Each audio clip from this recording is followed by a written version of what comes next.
Yo, welcome back. Today we're going to be looking at a very interesting finals game from a recent tournament hosted by Catan community, featuring Rodalg, US Nationals, almost semi-finalist recently, and winner of the Catan Premier League, as well as a couple of other smaller victories as well in tournaments. Noise Pond, who is a regional champion and has also won online. Oh, it's Teto, a new face, making finals in his first competitive event, and Felfor, also an online champion. Every player had about 5 minutes to decide where they would like to place on this board. Noise Pond, who was seeded first out of these four, got to choose first and chose third. Felfor actually ended up with first, Rodog then with second, and Teto with fourth. We see the board place out. First placement was 5-9-10, strong enough. I don't have too many big questions about this. 6-9-3 is obviously also a nice spot, and 6-11-4 also very versatile. Great all wheat sheep, good city material, best ore, and the wheat's relatively scarce anyway. Noise Pond takes the 5-6-11 here. Loads of great outs with this, and this actually results in Teto taking the hardcore brickboard strategy. This is pretty cool. Taking 6-9-3, 8-4-10,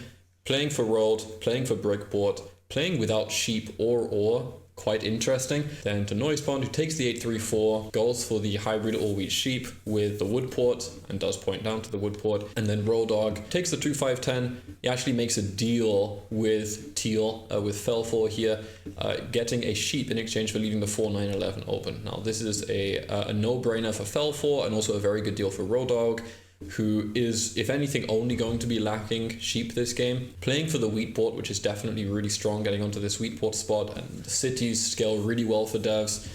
It's a great position. You can see this trade happen very early. There we go. Free sheep handed over. Noise Pond on his first turn buys a development card, which is a Year of Plenty, and he's actually going to hold this for another 45 rolls, so don't get your hopes up. This won't be played for a while. Skipping ahead, we actually do have a first Monopoly pulled of the game very early, just on turn 20. See Felfor actually pulls the Monopoly here. There is quite a lot of everything on this board, especially these 6s are really nice to capitalize on. The 4s, lots of wheat. The 9's already a great roll for them. And the 5s also give you coordination. Plenty to work with here. Not long later, Ro, just another orbit later, Rodog, also pulls a Monopoly. Now has a VP and a Monopoly, which is a very, very strong combination for a dev player. No knights in the game yet, no knights played. This is a nice position to be in for Rodog for sure. Well set up to continue buying devs. And he actually, after buying the Monopoly, he actually does hold his cards here. Instead of buying another dev, which many people would,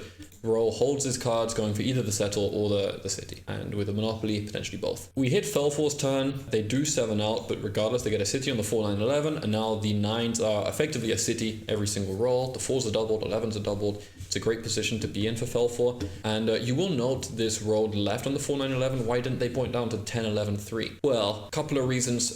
Firstly, there is the threat of social, let's say, dissonance with Pink, who does want the 10-11-3, who does have a bit of a less multifunctional game, and who is likely to rob you and block you even more if you do end up competing for this. So not only that, but I did reach out and ask Felfor the logic behind pointing left, and as I suspected, it was also about cutting the road connection from, oh, it's Teto playing as orange. If you remove the chance for orange to play for road here, you effectively cripple them permanently and also put yourself in a really strong position to play for road with such dominant road rolls, such dominant city rolls, great sheep production. It's a very, very, very well balanced setup once you get 8-3. So lots to look at there, though it is a little ambitious. Definitely worth considering, and we'll see if that ends up coming to fruition. Now keep your eyes peeled, because this next sequence is non-stop. We'll start here. Turn 32. Felfor has already hit another 9 and does actually city again. That is now 5 points with a Monopoly in hand. Nothing to play here, so you keep on moving. Next roll, you get Rodog, who plays a knight out, robs Felfor, gets a trade with Teto, and does abuse the sheep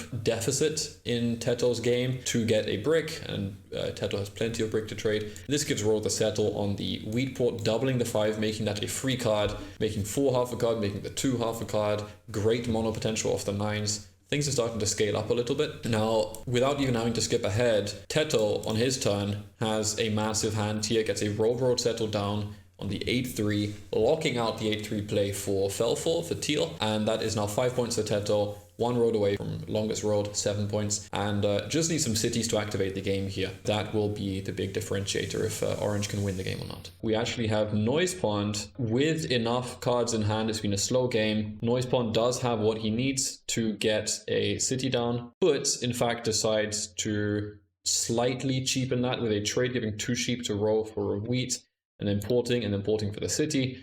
I almost at this point would have just used the Ear of Plenty. You could city buy a development card there, which is a nice combination. Regardless, gets the 5, 6, 11 city, and it does pay off, immediately hits the 6 here. Teto not far behind, already very, very close to the city here, just 1 card off, doesn't quite have it.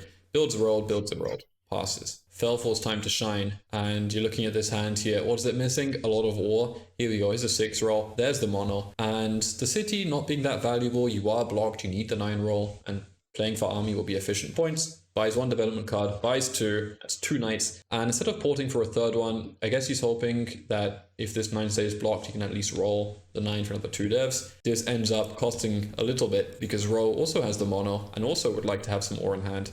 And mono's even more ore back. Actually, dirty mono's Teto here. Mono's even more ore back than was taken just 1 roll previously by another mono, which is really crazy to think about. So gets the city down, gets the road down. That's 5 points for Row. Very nice position, ending with exactly the same cards that Felfor had, except there's no more monos. So a lot more security around this ore. Now literally just Teto, after getting scammed here, not going to be held back and actually just builds a city on the 693. That's 6 points. Road settle is now 9 points. Things are getting quite close now. We have Rodog, hits his roll, boom, boom, that's a victory point. That's a road builder, that's 6 points and a very nice road builder in hand. And again, 4 or 5 will be a double development card. Back to Teto, and yes, we see Noise Pond settle here, but it's relatively inconsequential. Teto is cooking, hits this roll, this 3, now has 5 full roads in hand, ends up buying the settlement, dropping a road for 9 points, and now the game is imminent, is extremely close to being over.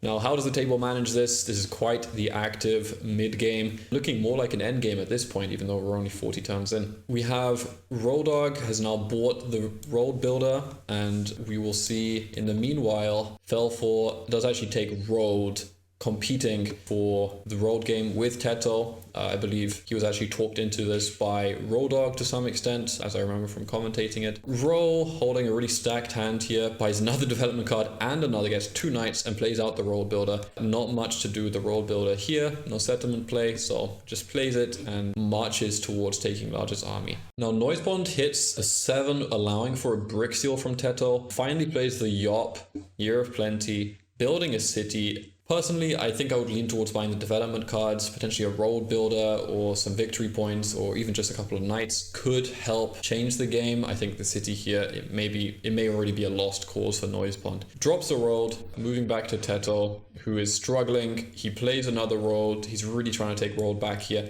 Not quite enough. For the guy with all the brick, he doesn't have enough. And we see Felfort does roll the 7 here. Is going to solo block Teto. There is no chance that Teto is going to get rolled back without a fight. And Roll now holding 2 knights and 2 victory points. He doesn't even play the knight. He's not really worried about that. It's Teto again. And now we fast forward a little bit to the ending sequence. In fact, this is Rodog, who is able to build a clean city here and does play the knight out now. The game is so close to being over. Plays the knight out, that's a second knight. 1 more will take army, and there is no one who can prevent Rodog from taking army unless they win this turn. Plays the knight out. There's a brick, very valuable steal for a player without brick production. Noise Pond 7's out, extremely unfortunate. That would have been another city in hand for 7 or 2 development cards. Hits Teto, buys a knight. Now at this point, I almost wonder if hitting Teto is correct. It seems that the tide is turning, and you know, regardless, hitting the 8 of the 4 will probably just do it for Teto. So not much you can do about that except for block the 6. It's a very difficult position to block here. 11 rolls, and Teto still has no cards. Move forward to Felfor, who has a very interesting set of options in front of him here. The 9 is just rolled, and we know that Teto only holds 2 cards. Therefore, Teto is holding 2 wheat, meaning that Felfor does actually have to play to buy a settlement and build a city for 9 points, but instead chooses to extend the road and build a city instead. which I think is somewhat questionable considering that you now need another settlement and a city to win the game, and Teto still takes road with just one road. I think you'd rather just bank on them not ever getting a road and just hoping that you can win. The 9 points look solid to me, and I think this may have come back to bite Fel for a little bit, but is there even time for that? Because Road Dogg does actually play a knight out, hits the 9, hits Fel 4, gets a wheat, rolls the perfect 10, and that's the settle for game.